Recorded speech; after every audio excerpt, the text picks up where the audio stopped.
These are all of the TV shows that you must watch on Netflix right now.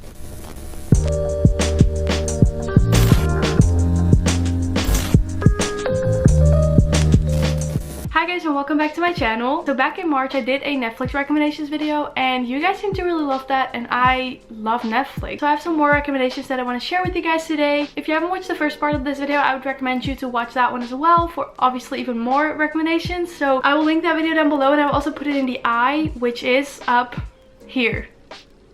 I always complain about people not knowing where the eye is, but I also know I think it's there.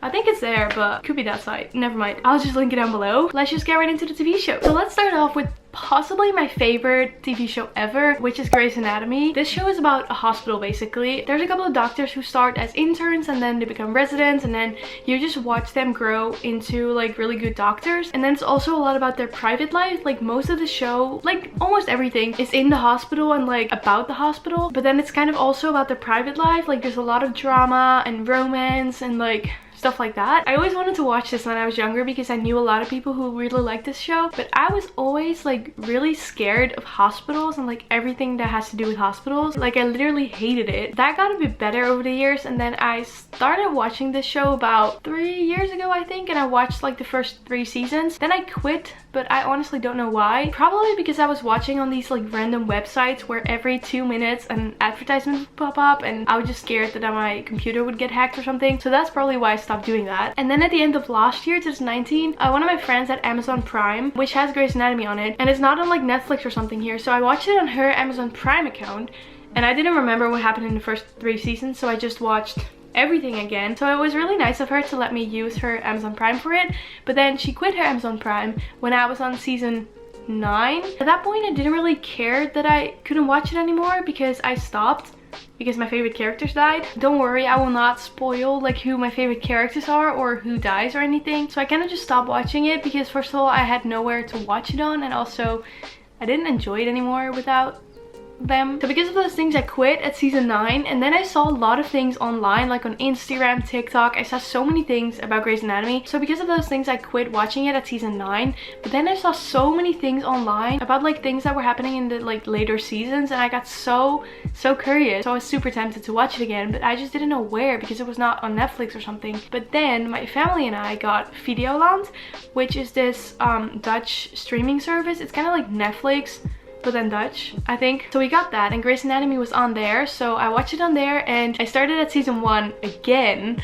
So I put myself through the death of my favorite characters again, and this time I even loved it more. Like it really became my favorite show. I love it so much. It's such a good show. The acting, the storylines, everything's so amazing. I would definitely recommend you guys to go watch Grey's Anatomy if you love like drama, romance, honestly just like drama and stuff. So please go watch Grey's Anatomy, it's great. The next 2 shows that I want to mention are actually 2 shows that are kind of similar to Grey's Anatomy. They're kind of like spin-offs of the Grey's Anatomy show. First one is Station 19. This is about a fire station that's near the Grey's Anatomy hospital, and there's also like characters from Grey's that appear in Station 19. Likewise, Station 19 people might appear in Grey's Anatomy, and the show is just really similar. It's just the difference between the hospital and the fire station. And at first I didn't know if I would like this because obviously I really like Grey's Anatomy, and this would feel like they're like trying to be Grey's Anatomy but they're not, so I didn't know if I would like it, but I did. So now I'm at season 3, which I know recently came out, but I don't know where to watch it, and I don't really feel like watching on those like creepy websites because I don't want to get my computer hacked. Funny story about those like creepy websites. The new and last season of Grey's Anatomy, season 17, recently came out. Like the first episodes were last week, so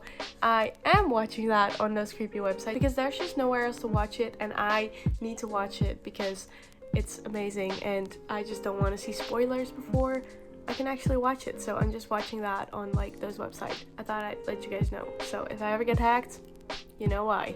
I'm really hoping Station 19 will come on Netflix or Videoland or anything so I can go watch it. And the other Grey's Anatomy spin-off is called Private Practice. This is about a private practice. There's a doctor from Grey's Anatomy. She decides to leave the Seattle Grace Hospital to move to LA and work in a private practice there, and it's basically just about her life and her work there. But then some people from Grey's Anatomy like show up in that show. Like, but honestly, I can't really say much about this show because I watched a couple of episodes, but then like any other show, it got removed of Videoland, so I couldn't watch it anymore. And I honestly don't remember what episode I was on. I think it was like halfway through season 1, so I can't say much about it because I haven't seen much, but I really hope I can watch it again soon, and then I'll definitely watch the whole series because it looks really cool. And yeah. Also, a little bit of a disclaimer. This video is called Netflix recommendations, and a few of the shows, basically all the shows that I've mentioned so far, are not on Netflix here. But I know that in other countries these shows are on Netflix. That's why I'm still mentioning it, because yeah, I just thought I'd point that out. The next show that was all over the internet for a while, like literally everyone was talking about it, is Outer Banks. To be really honest, I actually watched this show before it got all the hype, which is actually pretty cool. I was going through Netflix when I was bored to try and see if there was like a new show that I could watch, and I saw this and I watched the trailer and I was like, oh, maybe this can be nice. So I started watching it, and then when I finished it, a lot of people started talking about it, and I was like, wait, I watched that. I liked it, but a lot of people like really liked it, and it got so hyped. And I wouldn't really say that it was overrated, but kind of maybe, because it's a good show, but it's not, I don't know, like it deserves the hype because it's a really good show. But sometimes I was like, you know, maybe this is a little bit too much. If you haven't watched Outer Banks, which I doubt you have, but if you haven't, please go watch it because it is a really good show. Did I mention what it was about? I don't think so. How do you even explain what it's about? Next up, we have Orange is the New Black. I've watched this show about 3 times already, and I wouldn't really say that it's like one of my favorites or that I like it so much. It's honestly sometimes kind of weird, but this show is so like entertaining to binge. Like this show, you can literally just watch it all day without getting bored. At least I can do that. It's just about this girl, Piper, who needs to go to prison for something with drugs, I think. And then there's like a lot of drama, but also romance and a lot of violence. And yeah, it's just really entertaining to watch. The 100. This show is really good at the start, but then around like season 3 or 4, I didn't really like it anymore. But overall, I would say the show is really good. I actually rewatched it a couple of weeks ago because I just think the beginning is really cool and it's just fun to watch. In this show, I'm not really sure how to explain it, but basically the earth is like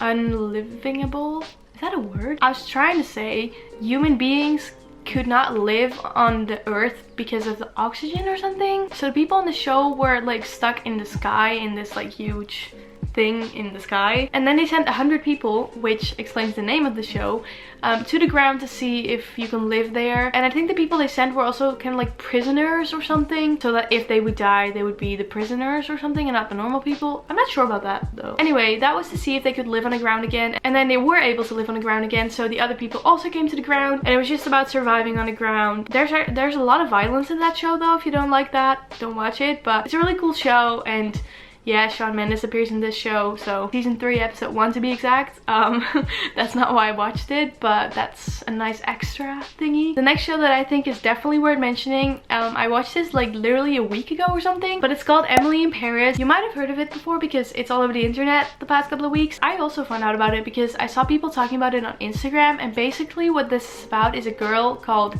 Emily, and she goes to Paris, obviously. I think you could have guessed that. But yeah, Emily is an American girl, and her boss, she works for like this like marketing company, and her boss was supposed to move to Paris to work there, but then her boss gets pregnant, so she sent Emily to work there. And I don't really want to mention anything else what happens there because I don't want to spoil it. So if you want to know what happens when she goes to Paris, you should definitely watch the show. There's 1 season, and I hope season 2 is coming soon because I watched season 1 in 1 day. It's a really nice show to watch. It gives kind of an unrealistic image of Paris, I feel like, but still it's really cool, so go watch Emily in Paris. Then we have Never Have I Ever. I watched the show a long time ago, so I did not remember what it was about, so I had to Google actually what this was about, but now I remembered. Like now that I've seen it, I remember what it was about. So this girl's about to start her 2nd year of high school, and she decides that she wants to be like a new version of herself. So she kind of does like a makeover, and then she tries to get with like the most popular guy at the school, and it's basically one of those like really basic storylines that always end the same, if you get what I mean. I don't know, but it was fun to watch, and also because it's not like a long series, you can finish this very quickly. So if you just want like a funny, nice show to watch, but you don't have loads of time, you can watch this because it's a pretty short show. Another show that I actually randomly came across, but I really liked, is Summertime. It's about a girl named Summer. of course, and about a guy named Al. I honestly don't remember how to pronounce that, but about a guy and a girl. So Summer is like a really introverted girl, and she starts working at a hotel, and the guy is a famous motorcyclist, but he took a break from that because he got in an accident and nearly killed him. So then they meet because his mother is the owner of the hotel that the girl works at. So over the summertime, which explains the name, they fall in love, and that's about it. The next show is a show that so many people commented under my latest Netflix recommendations video. A lot of the comments were like, haven't you watched Stranger Things? You should watch Stranger Things. Why didn't you mention Stranger Things? All the stuff like that, but here's the deal. I don't like Stranger Things. I only watched the first season, but I honestly did not even bother to continue watching it because I just didn't enjoy it. So I haven't personally watched this show because I just didn't really like it, but I do know a lot of people who did like it, so I would still recommend it because so many people, honestly, if you would say out of 10, I think I know probably 2 out of 10 people who didn't like it and 8 out of 10 who do like it. So I feel like if you haven't watched Stranger Things, you should definitely watch it because it's a pretty like well-known show and a lot of people like it, but I just personally didn't like it, which is why I didn't mention it. But now I just thought I'd still mention it. I'm probably the only one on this planet who does not like Stranger Things. Please comment down below if you agree, because I genuinely feel like I'm the only one who doesn't like it. So yeah. And the last show that I want to recommend to you guys is actually a show that I'm currently watching, which is called Love Life. I've only started watching this last week actually, so there's not really much I can say about it, but it's about a girl and her name is Darby, and it's basically about her love life. All those titles of those TV shows make sense because that's literally what they're about, but it's about her love life, and every episode, like the name of the episode is the name of someone she's dated. So it's about her like relationships and stuff. So far I'm only on episode 3, but I do like it. It's just a little bit of romance and also a little bit of comedy. It's just one of those shows that you just watch for fun. I think you watch all the shows for fun, but like, you know, for example with Grey's Anatomy, you really get into it and it's like a really big thing. But then for example with this one, like Love Life, it's a couple of episodes and you just watch it for entertainment and then that's it, you know? I don't know if that made sense, but I'm just gonna end the video here. If you liked this video, give it a thumbs up. If you did, comment down below your Netflix recommendations because I'm always looking for new shows to watch. I would really appreciate it if you would subscribe to my channel if you haven't already, and I'll see you next time. Bye bye.